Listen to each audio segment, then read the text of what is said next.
Well, hey folks, welcome back to the shop. Today we have a 1989 Yamaha 250 Virgo XV, I believe, that a customer brought in. Hasn't ran in a while and he wants to get it road ready. Have no knowledge of these bikes, so we're going to kind of learn together on this one. What's the game plan? I have no idea. But we got to get it road ready and back on the road. Let me get you in here and show you what's going on, what needs to be done. We're just going to treat it like we just bought the bike. We know nothing about it, and we need to go over all the checks and start. Where do you start? I'll show you a good place to start. Welcome back to Butler Customs Motorcycle Shop.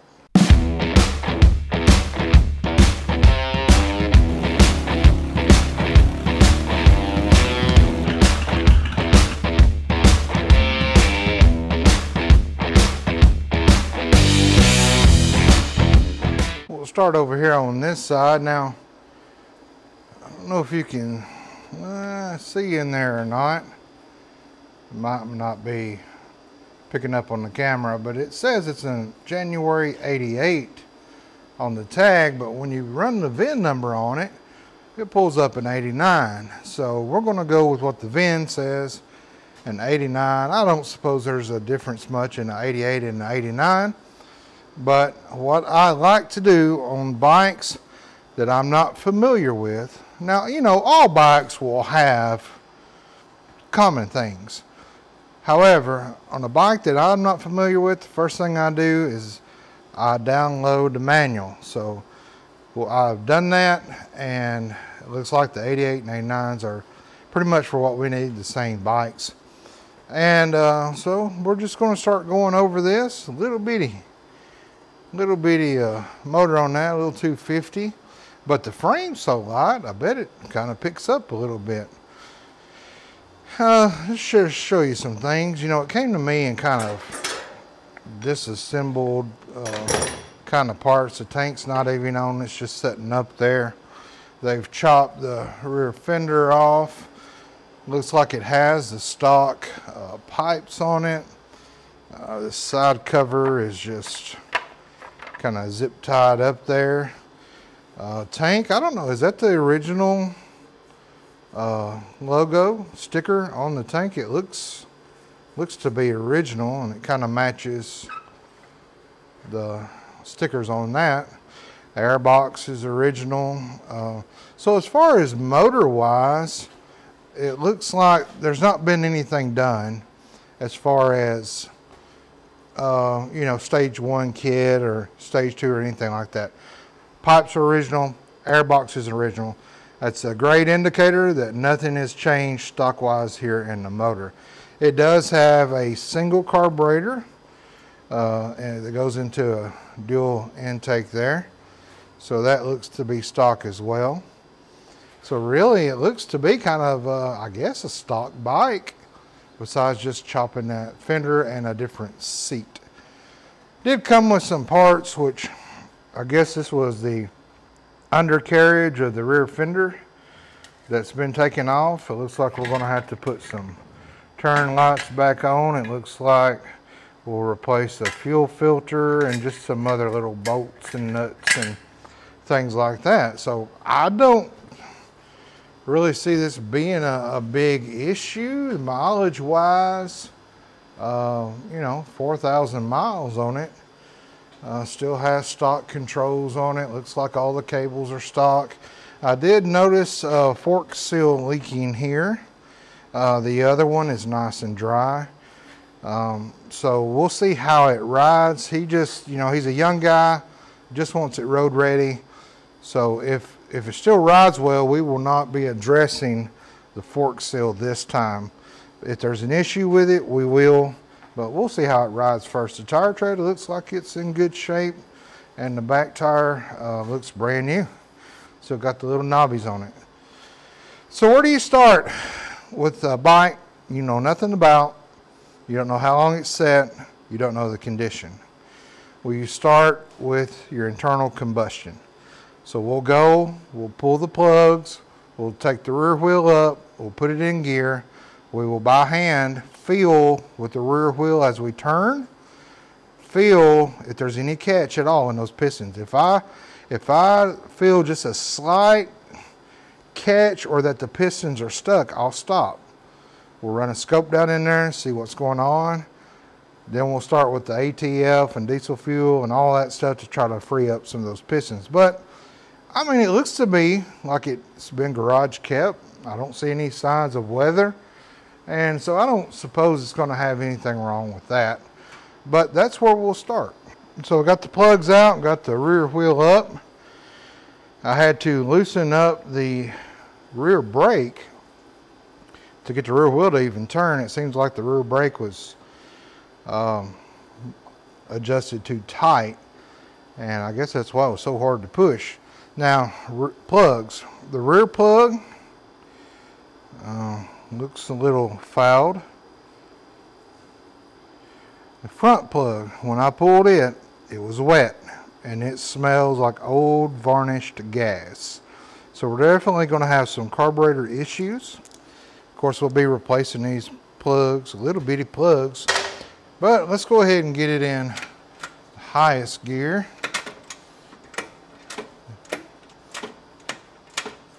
Oh, 5-speed, all right. Now I'm just going to turn slowly the wheel. And it is a 250 with the plugs out. It doesn't take much. I hear it hissing. I don't feel it grabbing anywhere. All right, so we're in good business as far as internals on, you know, the pistons being seized. Now that you know that the motor rotates, where do you start? Well, I always like to start with a hot battery. So I'll start with electronics. I want to make sure that when we hook the battery up, there's nothing smoking or burning down. We got key ignition on, we have lights. I'll just kind of do a crank, make sure the starter works with no plugs in. I just want it cranking over and seeing what that sounds like. Then, once I know it cranks, we'll check for spark, and then if we have spark, we will then move over to the fuel situation. Need 3 things for a motor to run. You need, of course, gas, you need spark at the right time, and you need compressed air. That's where the pistons compress. You have to have those 3 things. A lot of times guys think, well, if I've just got gas and I've got spark, I don't know why it ain't starting. Well, you might not have any compression. See that a lot on sports bikes, what I call crotch rockets. So just be aware of that. You have to have 3 things, not just 2. So let's get this tank off, and that way we can just, all the stuff that we need to get off to look at the battery. And I did notice this just now. This is on the underside of the tank, and this is gummy and slimy, and that is gas. So we have a leak in the tank somewhere, maybe up here and running down. Yeah, looks like rust has gone through the tank, and there's maybe a little pinhole there. So if it's small enough, we have some red coat, and we'll coat that good, and maybe no more leaks. So we probably got some carburetor issues as well, with it's been from the smell of that spark plug. We got the tank off and a little cover for the seat off, and the battery was just found underneath there. And we got the multimeter hooked up on DC volts, and we have the deadest battery in the world, 0.1. Don't think that's going to crank for us or light any digitals up. So let's go ahead and remove this. Now when you set your tank down, pull it. Do not set your tank on the lift or where you're working. Never set your tank anywhere around. A tool could fall, a bolt could fall, a part could fall off. So, well, it'll be safe over here on the lift. You're going to knock it off. Don't do that. Go set it somewhere safe where you're not working. So we got our little Gulu jump starter power pack. Comes in a nice little kit here. Make sure we got charged. We got 3 lights. We'll hook the cable up. Even has a little light there on it. Not sure how the light turns on. I've never had to use the light. And today most folks got iPhones or phone with a light on it. All right, we'll do it hot. We'll try to get to our negative.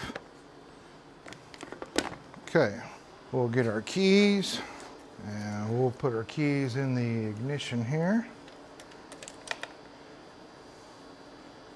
And we'll push this little pack here. It gives us juice for a little bit. We have headlights. We've got our lights on the speedometer. We got turn signal lights. We have horn. Let's try start.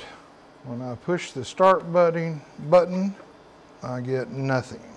Okay, so the Yamahas are known to have the kickstand switch as a safety switch.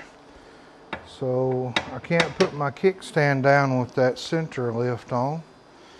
So let me get a zip tie and I'll show you how to go around that. You get used to working on Harley so much you don't think much about all the safety things on other bikes. So they've got a little kickstand safety switch right here that I'm going to attempt to zip tie together to hold it in, to trick the bike into thinking that the kickstand is down. Now on some Harleys, the police edition bikes, you have to actually hold the clutch in to start the bike. But I see a kickstand switch here. So we will compress that in. So now the bike thinks the kickstand is down. And I'm also going to do one around the clutch as well, in case the clutch has to be pulled in to start the bike. So I'll put a zip tie around the clutch and the grip on the handlebar and hold that clutch in. And now let's see if we get a start. The key is on. The pack is on. I don't have headlights now. Okay, now we don't have anything. I've got turn lights on. I got running lights. I don't have a headlight. I don't have a neutral light now. Boy, isn't that odd. Still have turns, but I don't have my neutral light on or my speedometer light. All right, so I got the battery on a charger. Notice our start button is pushed way down in. It will not pop back up. Do you see how that's in there? And there's no coming back out. So I don't know if our run and stop switch is even working, or if this is, I know that's not working. So while the battery's charging, I'm going to go ahead and take this housing off and see what we can do about getting this button. Maybe it's just gummed up. Maybe the springs wore out inside there that pops it back out. But we can at least access our wires in there and make sure that with an ohm meter, make sure the kill switch is working and the starter button is indeed working. Okay, so we got our starter switch disconnected. And we just followed it up the frame and disconnected it there on the top tube. And then we took the housing apart. This switch is our kill switch. And you'll take your ohm meter. Now you can see the wires. You can see what they're for. So the red with 2 white stripes, they're both like that. They're these closest pins here. So you put your ohm meter on there and you test your switch. So this switch tested good. So we know that the kill switch works. So we will put the kill switch back in. It only goes in one way. There's a little cutout here that this right here will slide into, and then there's a little hole for a screw that will screw in. So you want to make sure it's seated in that hole, make sure you got room for the screw to go back in. And now that we know that works, we can go ahead and screw that back down. Now on the starter switch, I noticed that there was a screw in here and nothing holding it. So let me set this up in here and show you. So there's a screw that holds that down, but there was nothing over here that kept it from moving. So actually this screw, this right here, holds your wiring harness down and goes with this screw. When I pulled this apart, I noticed that the push starter button was missing its screw, and there was nothing on this side, this little tab here, to keep it from pushing in. And I did find this inside. So it's got two holes here, two holes in top, and then like a little lip. So I'm thinking that sets, I don't know, down on there maybe, like that. And then that lip with the starter switch catches in there, but that's awful bulky. I've never seen anything like this in a switch. I've seen these metal things. So you think there'd be a metal piece sitting in here that would hold this starter switch, because you got to put quite a bit of pressure on it. So I want to run this screw down in there since it didn't come with a screw. I hope it fits. Yes, it does. Because you really don't need this if you can push it up out of the way. So now that actually holds a little better, but it really needs something setting it up where there's no movement at all when I push that switch. But it's better. Now the switch is gummy. So let's take the switch apart, see how it works and how it operates. So there's a roller ball at the bottom, spring in here to push the switch back. So when I push on the switch, that ball recesses. When I let go, the spring pushes the switch back out and the ball seats again. So there's 4 connectors here, 4 wires. So let's take this connector apart. On these 4 wires here, you'll see 4 metal brushes, well, kind of like on starter brushes. So they're nice and smooth, they're not recessed. I'll clean those up, and then this is your switch here that runs across these. So this right here with the 2 knobs will run here, and then when you push the switch it goes back here. When you let off the switch it comes up here. So you want to make sure the spring is good in here. It is. The thing's coming up well. And then there is a recess here for the ball. And the ball will clean that up. It is kind of rusty and gummy, but that sits in there until you push the button. And then I noticed that while there is a hole here that the switch sets in, like this, and you push this in, on this top part there's a tab here that sets down in the top of this hole for the switch, and it was broken, and I found the extra piece there inside this switch.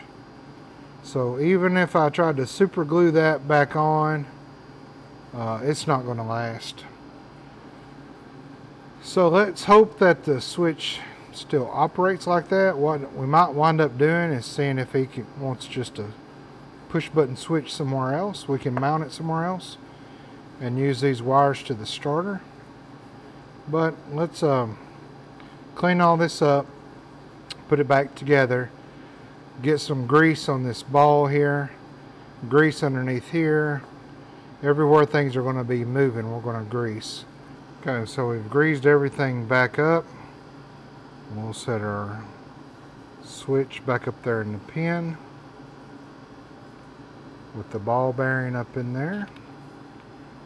Then we'll put our connectors back in here. We'll clip that back in, make sure that's seated well. We'll give it a test. Oh, it's moving a whole lot better. Alright. Now let's run our switch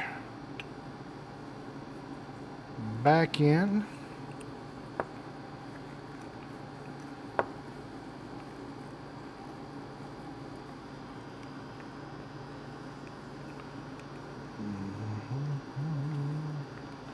There we go. Our wires are down under here. Now we're not going to put this back because I'm borrowing the screw for that to go over here to hold the starter switch in.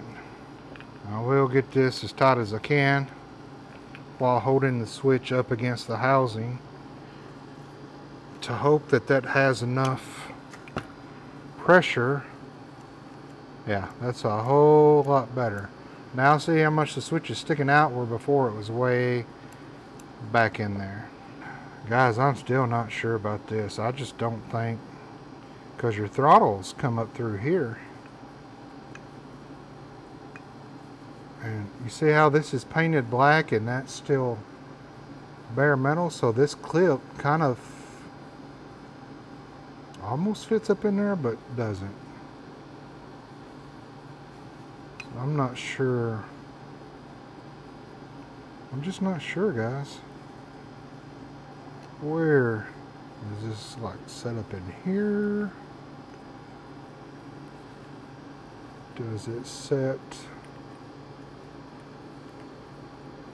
Oh, does it set up on this? I don't know. Well, regardless, the switch now functions as it should. Put the well, I found where that piece goes. Sits there as a spacer. That's what fell out. So there's where that goes. That makes sense now. But now our starter switch works. So let's go over to the bike now. We've got the battery out. I've got it on a charger. It seems to be charging fine. I was surprised. But I got my battery box hooked up to the bike enough to test. So let's go see if we fix the starting issue and see if this cranks over now. Okay, we got our starter switch hooked back, our connector hooked back on. We've got our battery box hooked up to the negative and to the positive. And let me kick that on. We'll turn the light on. We now have our neutral switch and all back on. So let's put it on run and start. Very good. So we fixed our starter switch. That's working now. We have our lights back on, bright and dim, neutral switch on. So there was some kind of problem in that, and I'm glad we fixed it. Now we can put this back on the handlebars, get our throttle wires run back up in there, and this hooked up, and I'll show you how to do that. So the cable for all your starter and kill switch controls snaps into here, and then it runs over here. It runs through this. So actually I'm going to unsnap it. We'll run it through this little factory zip tie kind of thing, and then it actually runs down and clips into this sort of, I guess just a metal rod sticking down there to clip up under like that. We'll connect this back here, and then we'll pull this and make sure we have enough slack up here to reach back up here. And we do. Well, it has worn back up this week. That ain't no joke. Take our throttle cable off, and I actually might have to take this connector off again, and I'll show you why. I wish I hadn't put the throttle cables right there in the way. On your return cable, okay, it will go up through your housing, and it will actually screw in. So it's threaded. So this will actually go in the smaller hole, and then this will actually thread on. So that's why I had to disconnect the connector again, so I could just spin this and spin it on. It was all the way seated, so we'll do that. Hopefully it's not too much slack, but we'll see if we can adjust it out some if we need to. Now the other one just snaps up in there, and then there's a metal piece that holds that on, and then your adjustment is right here. Are you seeing any of this? Let me bring it down here. Okay. So your other piece, this is the pull.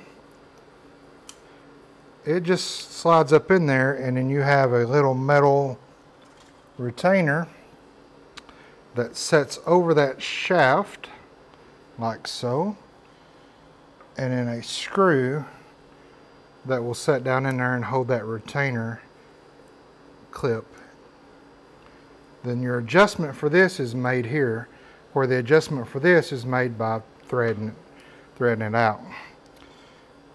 Alright, so we'll take our throttle,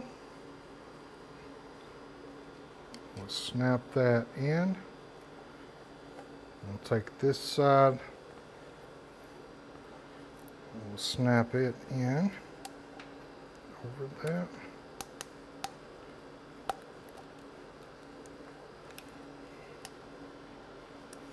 It gives us just enough room to set that in.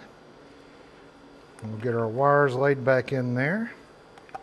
We'll get our kill switch up over here, and we have enough room to actually just slide this back up on the bar like that. And then once that's back up on the bar, we can put this on, and we'll put that little piece that we tried to figure out what in the world it was. I hope y'all wasn't laughing at me during that.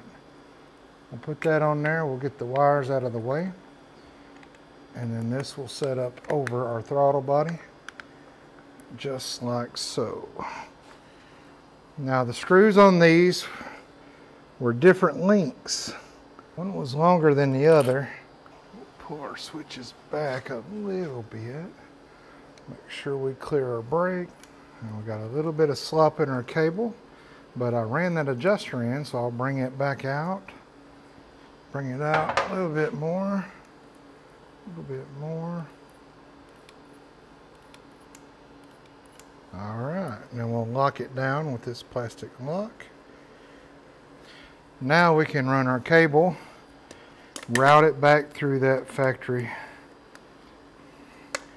zip tie like we had it before, and then we'll zip tie the slack up there with everything else. All right, then let's test everything again. Just make sure we got it all hooked up. Turn our battery on, turn the key on, run, kill, run. Good deal. All right, success. Now that we've got it starting, well, cranking, and our electricals worked and sorted back out, let's start with the spark and make sure that we have spark.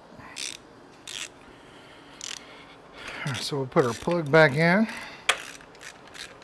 just on this side, and with the spark tester, these are a different plug than this, but you can kind of get it on there just enough to test. So we'll lay that up in there. I just want to see spark, that's all. Turn our key on, turn our battery pack on, and I'll cover this so I can see. Yeah. Yeah, we got spark. We got spark. Was not expecting that at all. Okay, I haven't even checked the oil in the thing yet. I guess I shouldn't have put this plug back in. That's good news. Good news. All right, we got a running motor. How do we know that? Well, it ran on the spark test. Awesome. Awesome. Okay, so now let's work on fuel delivery. That front plug was wet with fuel. So let's move on to the carburetor side now. And that should be our last step. I mean, we know it's going to fire off. So let's pull this carb, and this is a weird looking carb. Let me show you. So this carb is actually like setting sideways compared to like a Harley carb. You got your throttles, cables coming in, you got an enricher lines here, you got your diaphragm here that goes actually almost parallel with the bike. You got another little kind of heat thing there for when it warms up, I suppose. Then on this side, you've got your fuel inlet, which the fuel filter broke off in that. Then you have this as kind of the drain, and your float bowl is actually setting sideways. Isn't that weird? And then your intake comes in from the top, which is actually part of the frame, and then your filter over here. So let's do this. Before we pull all that garbly goob off of the carb, let's put some gas in this line. Well, we'll get that broken piece of that fuel filter out. Let's put some gas in here and just see how it runs. We'll put the old plugs back in. What do you think? We'll just kind of see how that goes. Now, there's your idle set screw for your idle, and your choke is ran way up here on your handlebar, and that wasn't even on choking it fired up. So before we do all that, let's just let's see how it does, and then we can do all that. It might not, you know, it might not need the carburetor taken apart. That'd be great, but I'm thinking we're going to have to get in here. But let's just put some fuel in it through a funnel and see how it does. All right, we got a little bit of gas poured in my funnel here. I'll choke it. We'll hook the battery pack back up, turn the key on, and we should be good. Okay. So I did check the oil as well. There is oil in it. You don't ever want to do that without oil. Okay. So it'll start and it'll die. We'll take the choke off. Worse. Let me put the choke on. Okay, so we'll stop there because I don't know if you can see that or not. See that? There is gas dripping down. So there's gas dripping down. It looks like it is coming. Well, it's all wet up in here. So it looks like it might be coming out of this pump and running down here and here. Oh, it's been doing it for a while. You see that discoloration there? Yeah. Okay. So we will pull this carburetor off and we will rebuild that right there. There's a problem. Gas is coming out of this. I thought it was originally just coming from the float bowl seal gasket, but it's wet up here too. There's no reason it should be wet way up here. It's actually, the gas is coming out of the very top of this gasket. So we will pull that, and it sounded like even with the choke on it wasn't going to stay running, so it needs to be cleaned out anyway. Probably some of the jets gummed up. Looks like somebody's been in here trying to work on it anyway. So let's take it off and crack it open and see what we got. So it looks like we have just a rubber boot at the top where the air comes in, and one at the bottom where the carburetor sets on the intake. You want as much flop as you can get without taking your screw out. Alright, we'll take this spark plug, set it out of the way.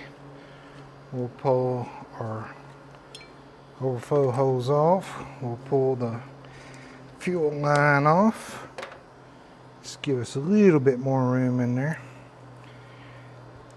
And then this should come down and out. We got our wires we need to disconnect. That is black with yellow. The top one over here is black and yellow, and the bottom one is black, and they're all different kind of connectors. One's a spade, one's a circle. I don't know what you call those. So now this should wiggle out, and we still have our throttle cables, but it feels like it's wanting to come out this way. So get this up out of the way. Yeah, okay. There we go. Now our throttle cables are held on with a bracket, so I want to take that bracket off so we can keep our throttle cables together in that bracket. So to get that throttle cable off, it looks like there's two screws at the top of the diaphragm, and you're taking a screw out and a lock washer out right over this intake. So put your rag down in there in that intake, or be very, very careful. And then the other one as well. And that'll release the throttle cable,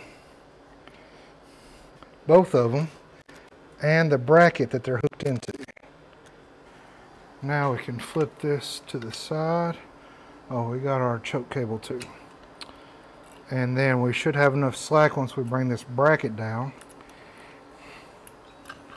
to get our cables off securely. But man, oh, that choke cable is right in the middle of those. So I really don't want to loosen those up, but I think I'm going to have to. So maybe if I throttle it.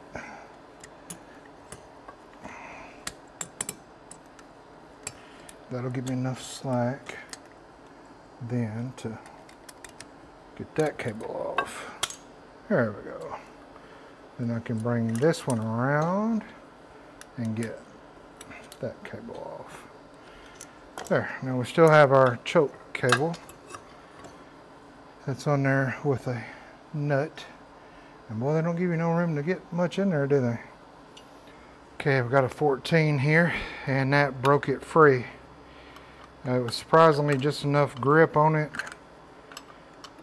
to give it a good twist and it come free. So we'll back this out, and then the carburetor will be free to come off.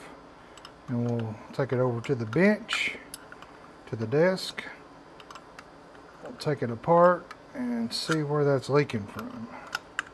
Clean the jets, clean the passages, make sure the diaphragm looks good. It was starting right up, but then it would not run at all, and that's fresh gas I was using. So there we go. We'll set that down there. I don't want that falling in your intake. Okay, so our carburetor's off. Oh, that's stuck bad. Alright, well, that's a weird looking thing, isn't it? Ooh, that gas was bad coming out of there. Ooh. I know it was good gas going in it when I poured it in, so that was setting in there. Boy, it looks shiny inside. Whew. So let's get over to the desk and take it apart. Alrighty. So we'll start with the float bowl. Now these screws look new. They look brand new. This carburetor, I bet you, is a new carburetor. And I wonder if it's one of those eBay carburetors that they bought, slapped on there, leaked everywhere, running terrible. Ask me how I know. I've been there. I bought some for my cars, my old trucks before, and they never work out. It's always best, if you can, take the original, get the original, just get a kit for it. Okay, so that is split, and I wonder if that's all supposed to be, oh, that's split there too. I wonder if that's all supposed to be one piece. But why would gas come up in here? It should be sealed off down here. Gas shouldn't come up in here. And this dude right here, there we go. Yeah, pretty bad, pretty bad, pretty bad. Ooh, wait. Yeah, that's pretty bad. Them jets are going to be clogged. Oh, okay.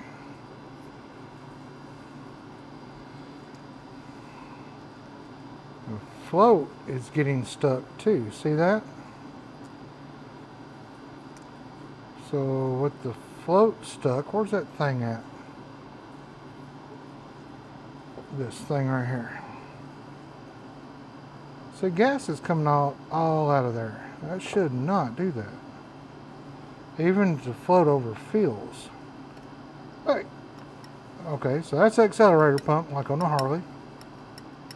It's working, but gas is coming out of this seal. Float is sticking.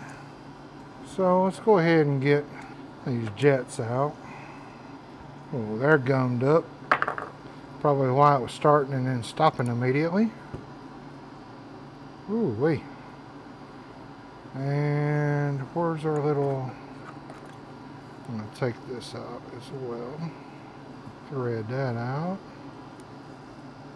Okay. And we got our other jet right here. Take it out. That is completely clogged. Can't even blow through that. And now let's take our float out, because that needle was indeed sticking. And let me grab some pliers to pull that out. There we go. Now our float will come out with the needle. And we'll clean that up. And there was junk come all out from underneath that needle. Alright, now let's go ahead and take our diaphragm off and see what that looks like underneath it. Remember, it was kind of sticky. And it's sticky because that needle down in there is really gummed up. So we'll pull this out. And then these diaphragm screws are shorter than these. But I'm going to tell you, this is not a stock carburetor. This is aftermarket, I'm pretty certain. We'll look for some kind of stuff on it. There's our spring. The diaphragm looks good. Good and soft and squishy. And there's our gummy needle. See that? Oh, I can feel it. And that was making it stick. So that'll need to come out. And it looks like that just twists in there to come out. It should just twist like 80 degrees and then be able to come out, unless it screws in. Surely not. I've never seen one screw in.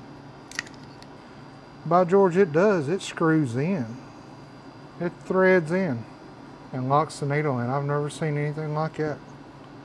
Had a little spring under it, and then that little spacer and spring,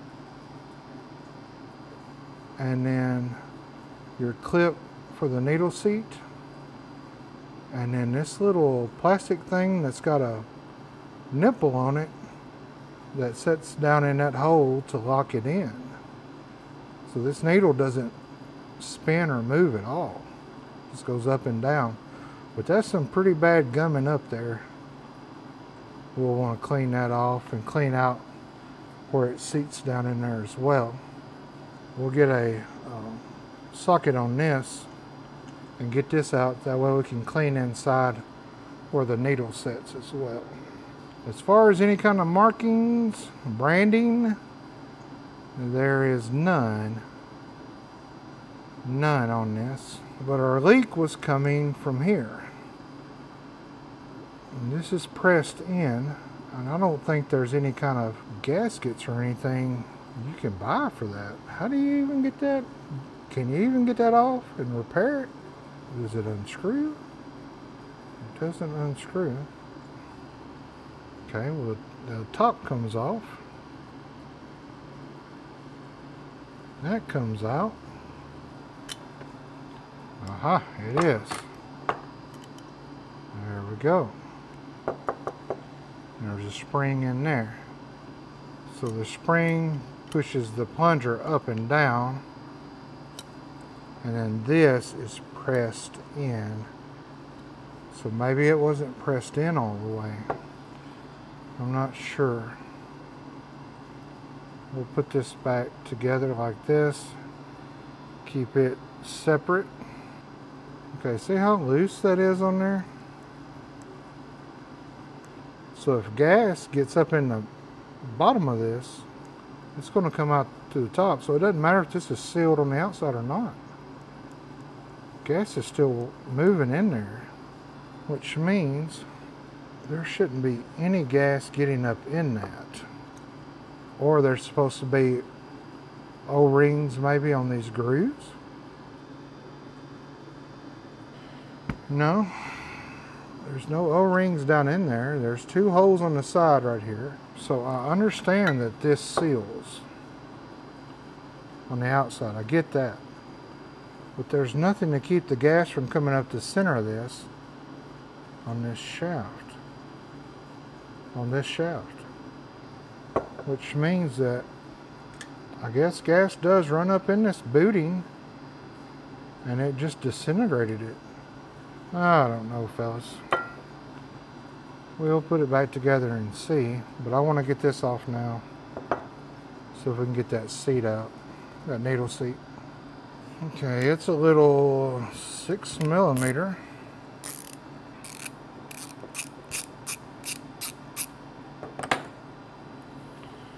It comes out, it's got a spacer with it.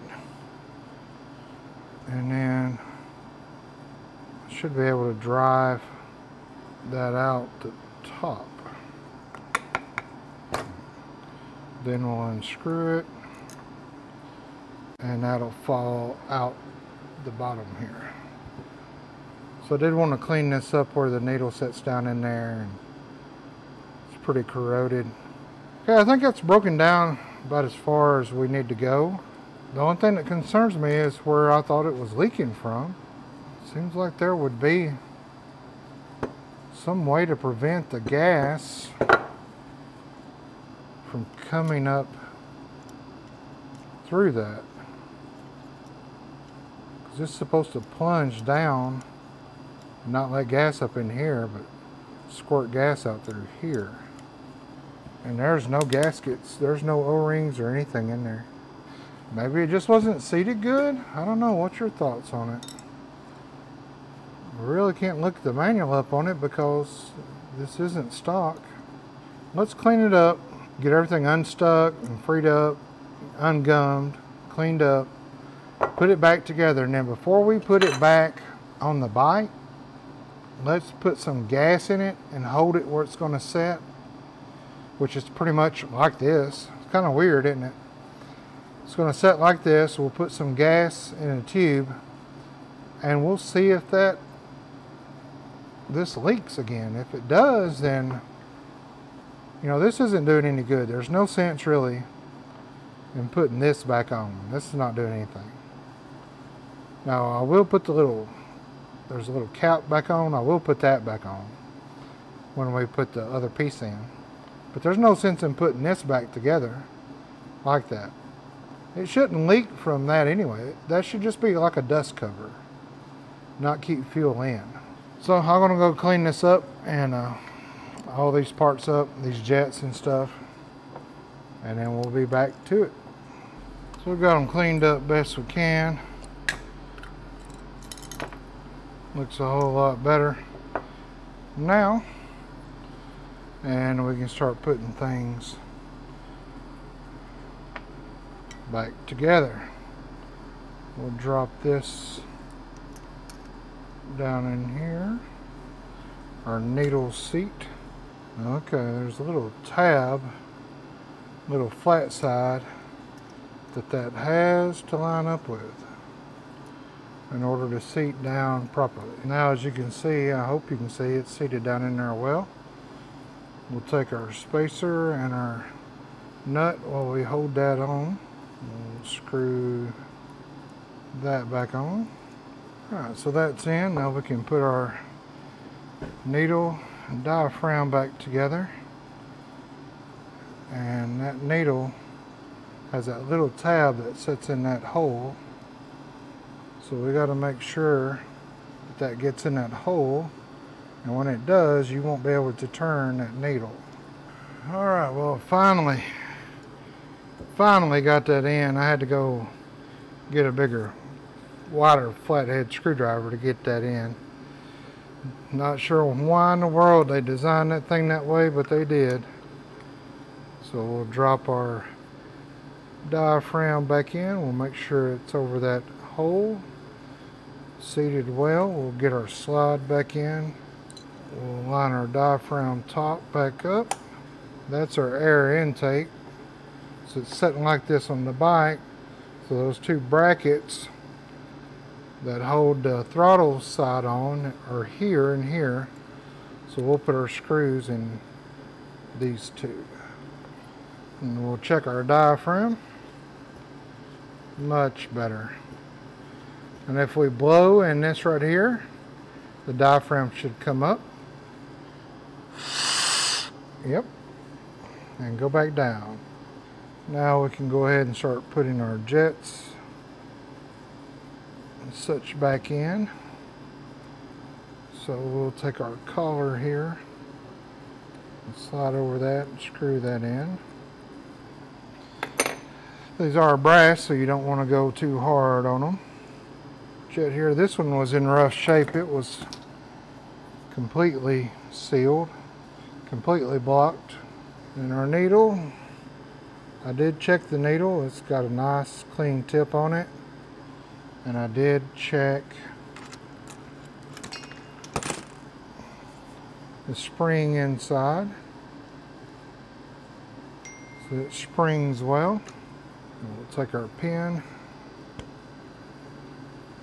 and we'll get it started back in.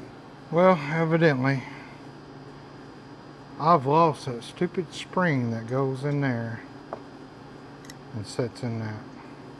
That makes this come up. So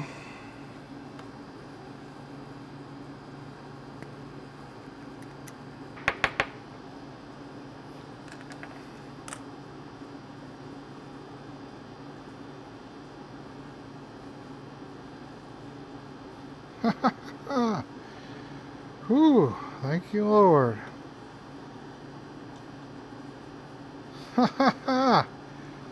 All right.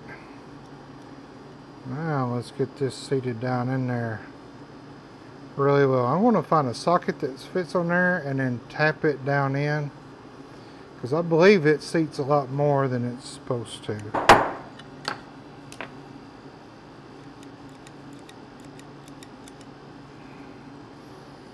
Alright, this little cap goes on top. Now there was this rubber boot here. I'm going to put this back on top.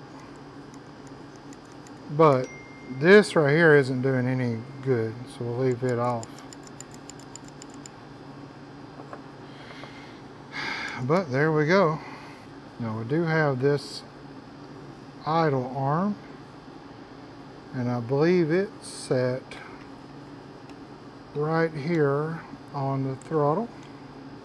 So because we're adding this bracket, you'll have two screws that are longer than the other two. And our shorter screws will run in here. Now let's see how this works. Oh yeah. So the ballpoint pen spring worked. Same spring. Awesome. Okay, diaphragm's working good, or floats in there. Our choke goes back on there. I think everything is done. The only thing we have left is this. And if I find that spring, I will replace it just so it's the right spring to go in there. But I think our problem was this right here wasn't seated down, because this is down a whole lot more than it was before. So I'm hoping that was the problem, but if it leaks out of here, we'll know. So what I want to do, I want to set this way. I'm going to put the gas line back on and put my funnel back on and put some gas in it. Let it fill up, and then I'm going to throttle it a couple times. And that works that accelerator pump, like so. And we'll see if it leaks from there. That was our problem. Also, we cleaned the jets and stuff, so now it should be running a lot better. If there's no leak here, then we'll install this back on the bike. I did hook some gas up to it, and it is still leaking right out of this right here. So I contacted the customer. He's a young guy just wanting to build it on the cheap, so he said let's just get another cheap one. If you buy the OEM ones, if you can find them in one piece, they're crazy. They're like 300 bucks. These are like 50. So we got a new one in, and I want to show you that already this looks different. It's still got the same kind of setup, but you'll see there's a nut now here, and this one doesn't have one, nor does it have kind of any room to thread anything in. This is kind of pressed in. This one seems to be threaded in. So I'm hoping that this was an upgrade, because they're both unbranded. They look exactly the same. So I'm hoping that they upgraded this and did a fix for this. It's probably a known issue. So let's get this back on the bike, put a little gasoline in it, and fire it up and see how it idles. We got new plugs and oil and all that.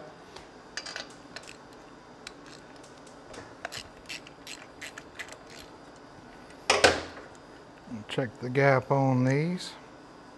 Oh my, good night. Are they got that small?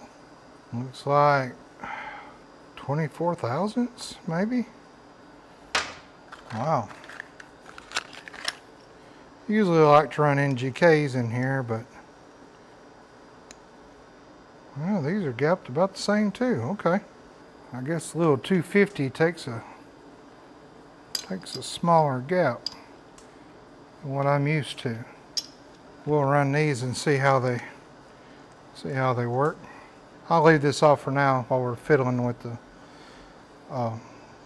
carburetor. I'll go to the other side and pull the other plug as well. Now the new carburetor came with a new choke needle or valve, whatever you call it, and a new I guess choke collar that sets in and screws in. This is a different diameter than our stock one, or the old one. So I'm glad that it come with this and even a new spring as well, because if not, that would have messed us up. So let's take this old choke collar off. We will run the choke all the way where it's not on choke. We will compress this in to get the cable out, and usually you'll have to take a flat head and hold the spring up to get the spring off there. Now your old needle comes out, your spring comes out, and then this whole collar comes off, and the boot. There's your cable, and the new one will slide the boot back on, a new boot on. It comes with it. We'll slide that up. We'll put our spring on. Hold it back, hopefully, with our fingernails, and it won't fly away. We'll snap our new choke in. And there we go. Now we can thread this new one into the new carburetor, and it's got a bigger collar on it, so that makes it so much easier to get a wrench in there. And this collar appears to be a 12, so we will just snug that down easy. These are cheap, you don't crack them. All right, that's done. Move our plug out of the way. So we got our choke cable in, we'll try it out. Oh yeah, feels good. Now let's get the throttle cable on. Remember, it had kind of a, there it is right there, they come with a new one. So I will probably take this new one off and put the old one back on if they're the same, because they already have all of the fittings on there. And it looks like it's going to be the same. So let me get a Phillips and take that off, and then we'll put the old one on. Okay, now let's see if we can't snake these throttles on. I guess that's going to sit in between. All right, one side's on. Actually throttle it. Get this other side on. Okay, both sides are on.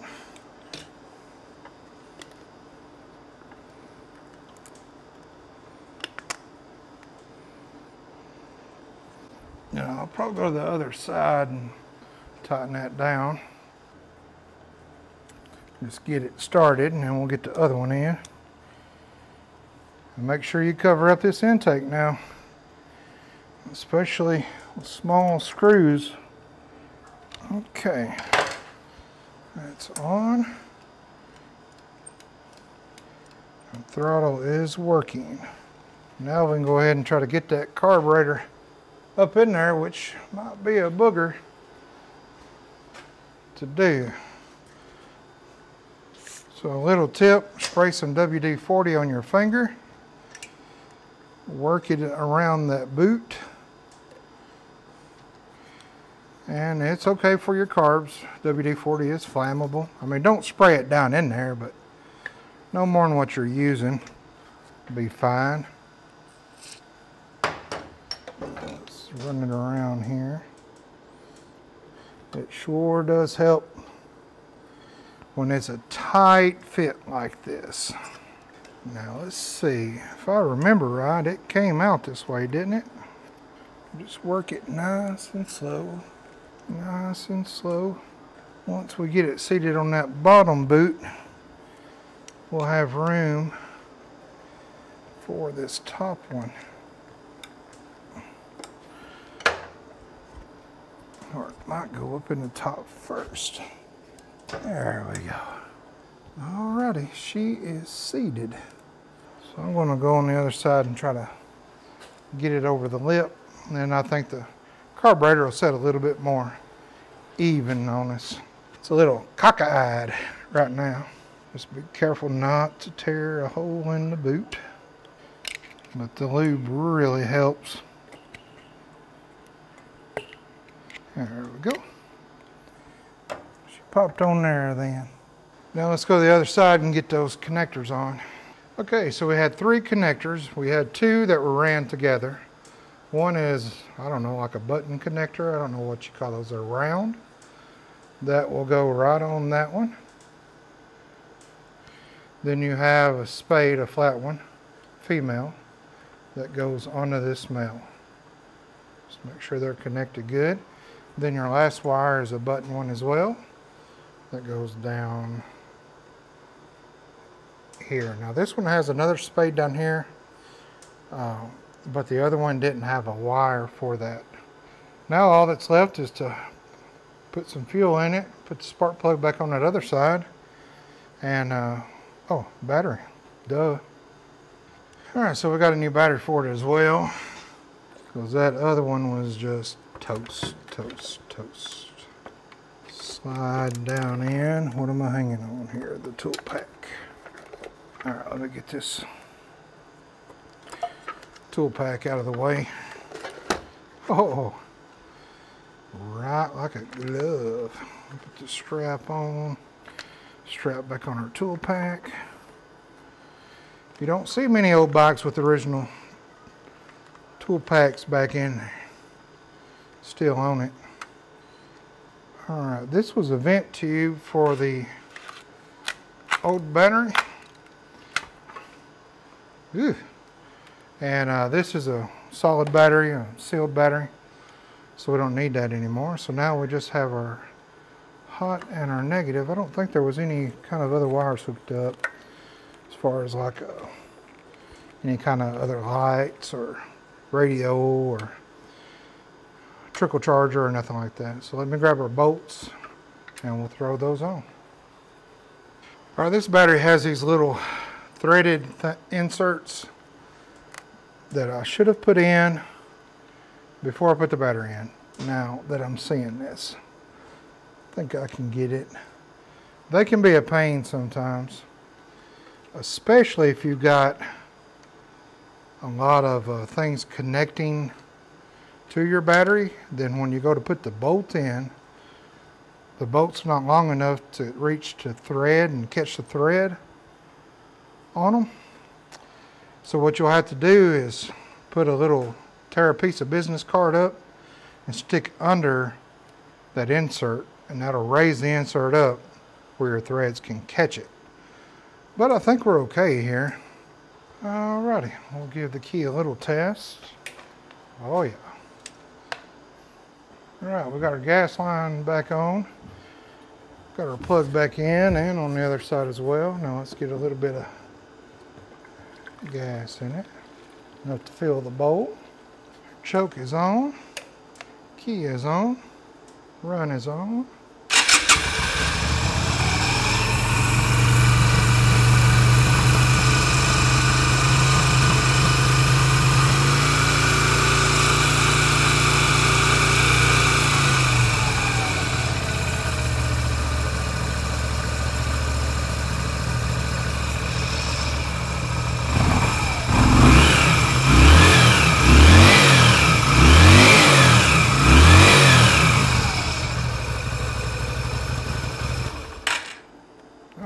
Seems to be idling good, no more leaks, especially around that. I guess they upgraded that, so that's good.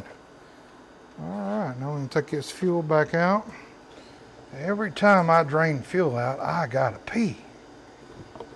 All right, whew. Just as a side note, I picked me up a GoPro Hero 9 Black. Walmart marked them down to like 186 bucks. So I've ordered some stuff for it to work with my microphone that I use.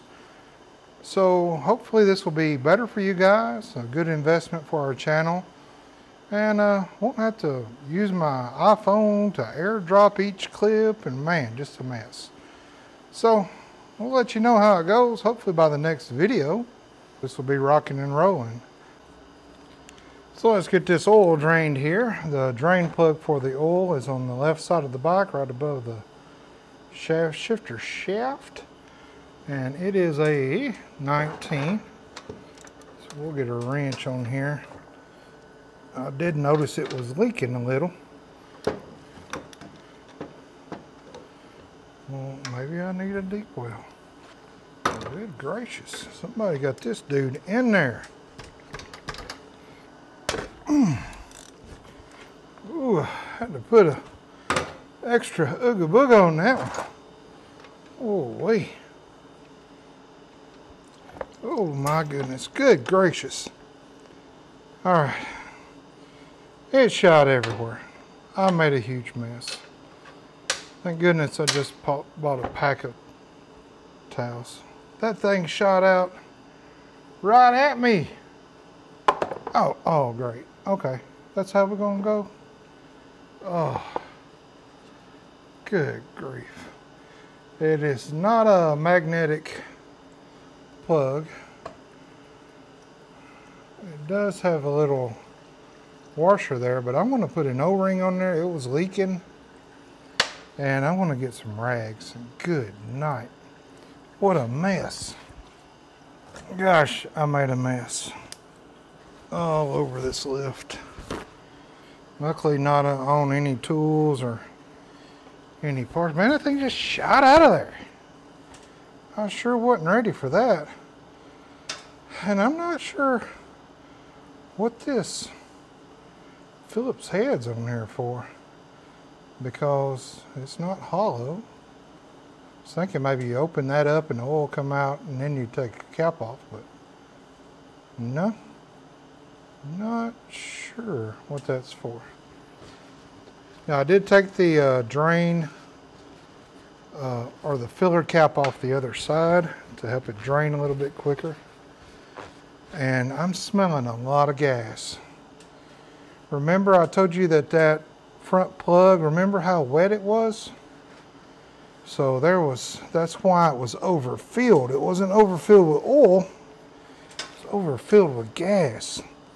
Where I tried to start it, having carburetor issues, and then, you know, you don't think about gas pouring down into your carburetor until you notice that your bike is overfilled with oil, and you're like, how did that happen? Well, it's because it's overfilled with gas in your oil. Now it does clean your engine well. I'll give it that. All right, let me get an O-ring out of my O-ring kit for this and clean that surface up, and then we'll put this back in. Not as tight.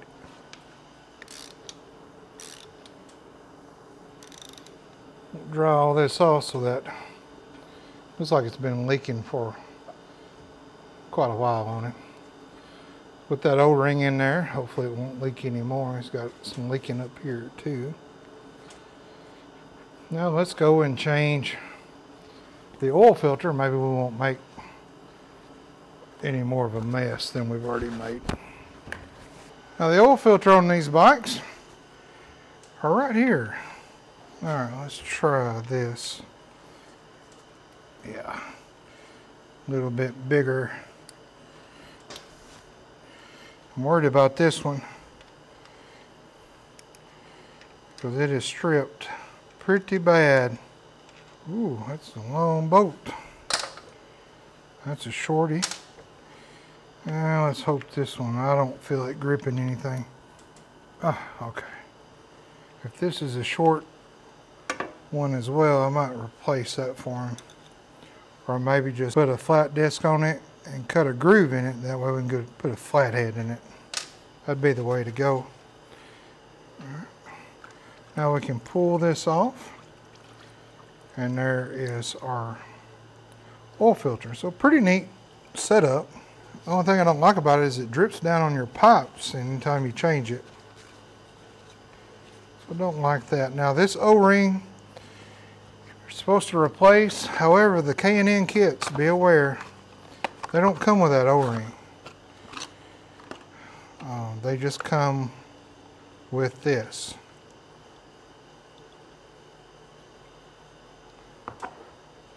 Alright, we'll put our new filter in.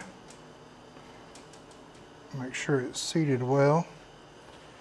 And look around this, make sure it's nice and clean. If it's still got some lip to it and it wasn't leaking, then you're good. Just put some more oil around it and we're good to go back on. So changing the oil filters on these is pretty nice setup. Alright, we'll clean up all the oil. And that is it. Now we will fill here. You do have a sight glass here. And now on this sight glass, you want to make sure when you fill, that you fill with the bike standing upright. So I will watch the sight glass. If you fill it with the bike on the kickstand, on the side stand, and you try to gauge it by hitting it between here, you'll overfill it, because then when you set the bike up, you'll find the oil level will rise. And so let's start with a quart. I might crank the bike, just let it run for a second, circulate through, and then fill until we get just right below this top line. I do not fill any bikes up all the way to the fill mark. I'd rather a bike be a little bit shy of that than to accidentally overfill it, and then you get oil coming out your air breather and everywhere. Now to fill these, if you're careful, you don't need a funnel, because it kind of fits right nicely up in there and sets right on the edge of the case. Now when you get up about halfway, you can flip it over and pour the rest. All right, we're not quite even on in the glass yet, and I use the Lucas 10W40. It's designed for wet clutches, so you want to make sure that you get whatever oil you use, make sure it is for wet clutches, because this feeds the motor and also feeds your clutches as well. Same oil. All right, we can still keep going. I'll crank it up. I'll crank it up here in a minute. There we go. Now she's starting to come up a little on us. I want to stop there and crank it up and see how that looks after it circulates just for a minute. We should have enough fuel in the carburetor to run for a second. On the key.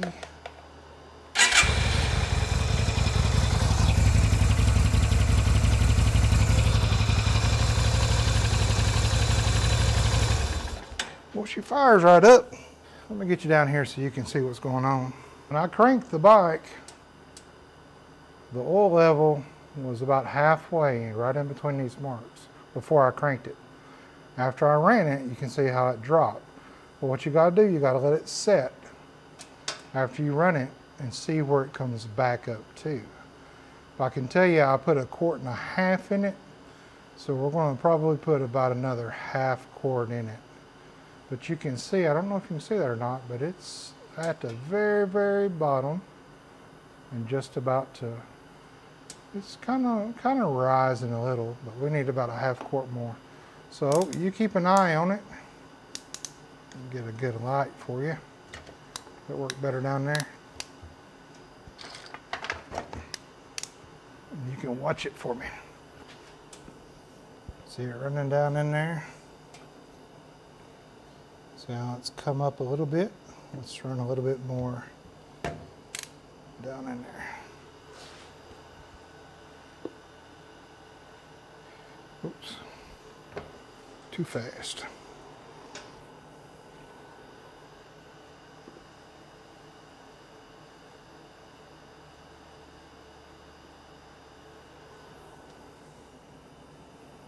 Coming on up now.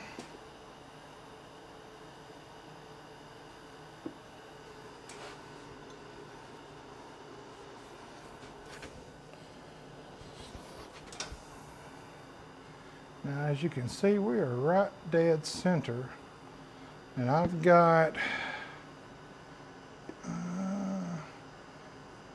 probably four ounces in here. So I'm going to put maybe another ounce or two.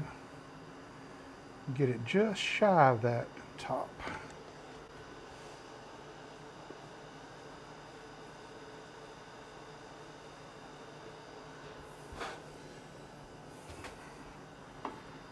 There we go. Now that is where I want it, right there. Just a little bit shy of the full. And we already cranked it so it's circulated through, so we know that that's going to be our level. Now it'll settle a little bit. Let me put a little bit more because it's going to settle. That filter is going to soak up some as well. There. Now that's right on the full, but that filter is going to soak some and soak it down. And I use, there's maybe a ½ ounce in this bottle. So pretty much 2 quarts is going to do you on that. Now that the oil's changed, we can move on to the tank. Put our cap back on. We'll check for leaks. We're good over here. We go to the other side. We are good and dry over there. Besides my lift, good night. I got oil everywhere. All right, so while the tank is drying with the red coat, we're going to work on this rear license plate, which also comes with a brake light as well, so that'll be nice. Now the reason I didn't show the red coat was because I just did a video on red coat in the tank. So if you want to check that out, we acid wash and then we red coat, and that worked out good on that tank that we did. So I didn't want to be redundant in this video.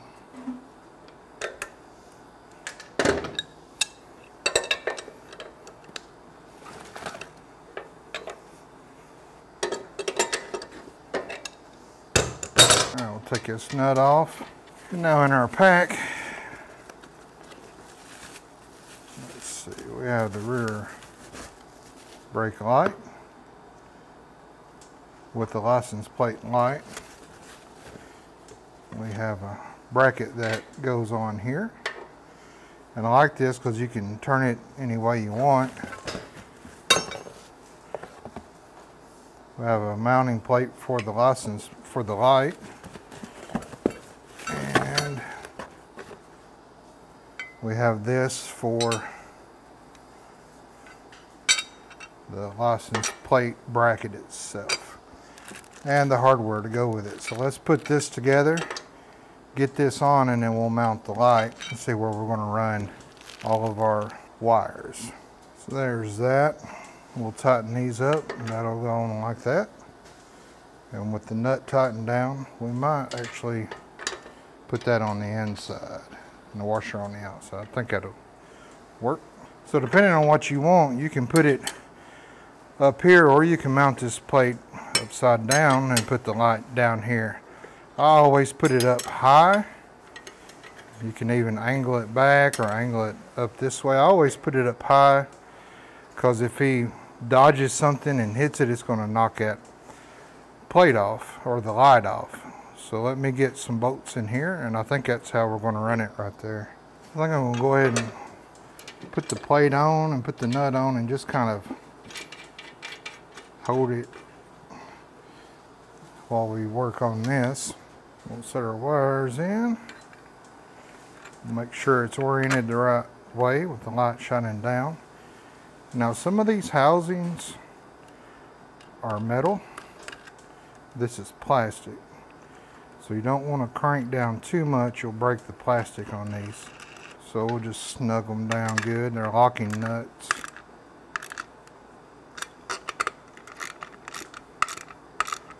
I don't like how long those nuts are. And then we can set our angle. We want our brake light to be flush, perpendicular up and down. And then we can tighten our nut down. Our wires will run up in here. And that's pretty much all there is to it. So it looks pretty good. And from the back end, from the back there, it's very noticeable and it looks good. So we'll tighten this nut down and then we'll get to our wiring. All right, so we got our license plate mounted, we got our nut torqued down, we got our new cotter pin in. Now we're just ready to do the wiring and put the turn lights on and check over everything else. But I think once the tank is dry, we'll put it on. And now this is a 3-wire, so you'll have a ground, you'll have a brake, and you'll have a running light. So we'll test those out and see which is which. See which one's brighter. That'll tell us that's the brake light. And we'll find out where these are. I would assume those are turn lights. And this is turn lights here. Brake lights. So we'll see. I'm thinking these are going to be our wires that we need because they run back here to the back of the fender. Now I will be taking this fender off because we're going to drill holes here for his turn lights that are going to come out here. He wanted them kind of tucked in and not up here, which is a good idea. Kind of hidden back a little bit, don't stick out so far. So let's go ahead and find out what wires do what. That way we'll know how to route our wires. This brake light now, I'm going to run up through here. I will probably drill a hole in this for a zip tie, and then those are going to run up and underneath this fender here and come up here. So it'll go under here and out up here. Alright, so wiring brake lights and turn signals, one of the first things you want to do is find out what your ground is. Just don't assume that a color, because it's a color, certain color is in fact what it goes to. So I'm going to hook the negative up to the, or the black, one cable up to the negative battery terminal. I'm going to set it on ohms, and I'm going to test what I assume to be ground. The black wire here, that is ground. My black cable of my negative of my multimeter, I'm going to turn it on to volts. I want to check these wires. Should be nothing, nothing, nothing, nothing. Now I'm going to turn my key on, and one of those should be my running lights. The blue one has power.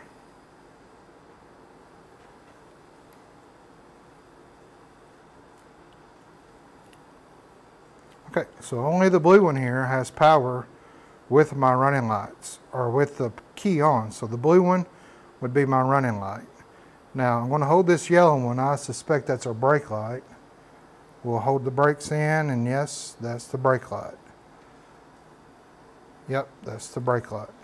This is our running light. This is our brake light. This black one here is our ground. Now since blue is our running light, we'll start here. We'll be hardwiring this, so I'm just going to snip this off. Peel this back. I want to do the same to our ground. Snip this off. Peel this back.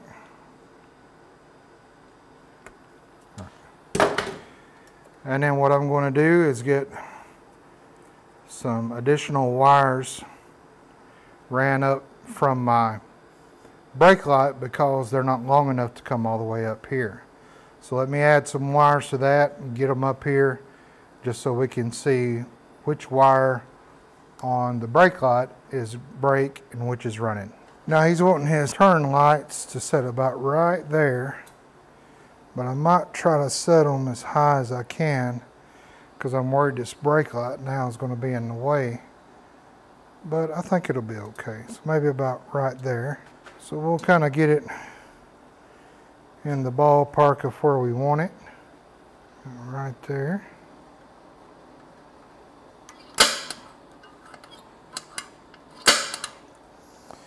And then what we'll do, we'll take the fender off.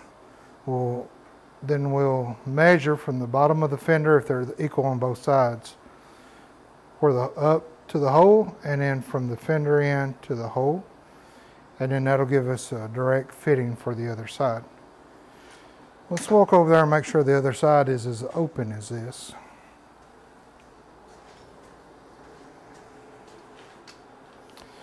Yeah, so the other side is as open, probably even more so than that other side, so we're not going to have any problem with that.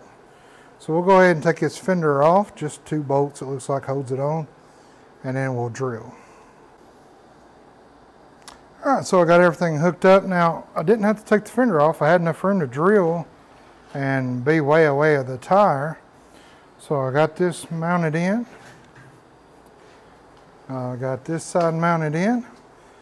I've got my wires ran up. I was able to drill this way to run my wires through. Zip tied them there where they won't back down into the fender. We've got plenty of room back there. And now let's just test everything out and see how we did. As far as lining up, we did spot on. Now the bike on the left is kind of cattywampus on us. So I had to hold my head sideways and eyeball it. So I think we did pretty good. And you know, if you're on a bike or in a car behind you, still see that turn light up above. So let's turn it on. We'll hit our left turn signals. We have there. We have there. We have our running light. Let's try our right turn signals. We have there. And we have them up there. Now let's try our brake. And there's our brake. So the only thing left now is to put that seat bracket on, bolt it down, and then once our tank is dried, we'll put that on. Now let's talk a little bit about the tank. So on the tank, you've got a petcock like this. You have the on and the reserve, and we'll clean this out, but there's no switch on this. The way this runs is one runs out this side and the other runs out this side. Then on the other side of the bike is like a pump kind of, and it's got the valve, the off, the on, the prime, the reserve on it. Then it runs into the fuel line or to the carburetor. However, that other part on the other side of the tank was deleted, so he has basically no reserve. So when his bike runs out of gas, it runs out of gas. So here's my idea. Tell me what you think if this might work. We're going to run, this is the on. We're going to run out of here. We're going to run a line down. This is the reserve. We're going to run a line down. Then I'm going to put a valve, a turn-off valve, in this line for the reserve. So you turn it off, no fuel comes through the reserve. These two lines will tee together, then one line will run through a fuel filter and into the carburetor. So when he's running and running and he runs out of gas here on the on, he can turn this valve over and let fuel go through the reserve. I think that'll work. The only issue I might run into is if I don't have enough room, because this is mounted on the tank right close to the carburetor. So I don't know if I'll have enough room for a switch off, a turn off valve, two lines, two to come together in a T. Then in the T, I'll need a filter in between that. So we'll see. Well, we've got the tank back installed.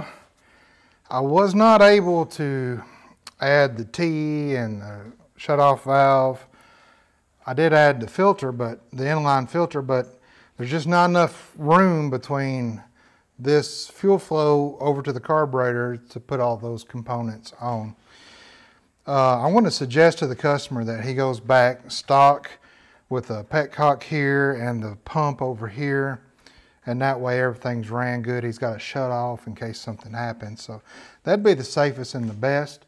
But she's good. Now, if I take this for a test drive down the road, I want to be like a circus bear on a tricycle and that would be too comical to show you. So let's fire it up.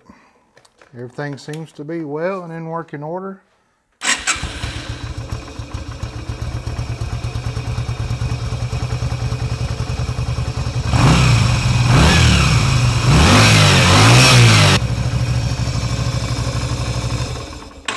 All right, so that's going to be a successful revival. All the lights work now, everything's good. And now it's just time for the customer to get on it and enjoy it. So thank you so much for helping me out in the shop today. I really do appreciate all of our subscribers and your comments, your likes, your support, even your suggestions. And so thank you so much for being a part of our shop here. And tell your mom and them I said hi.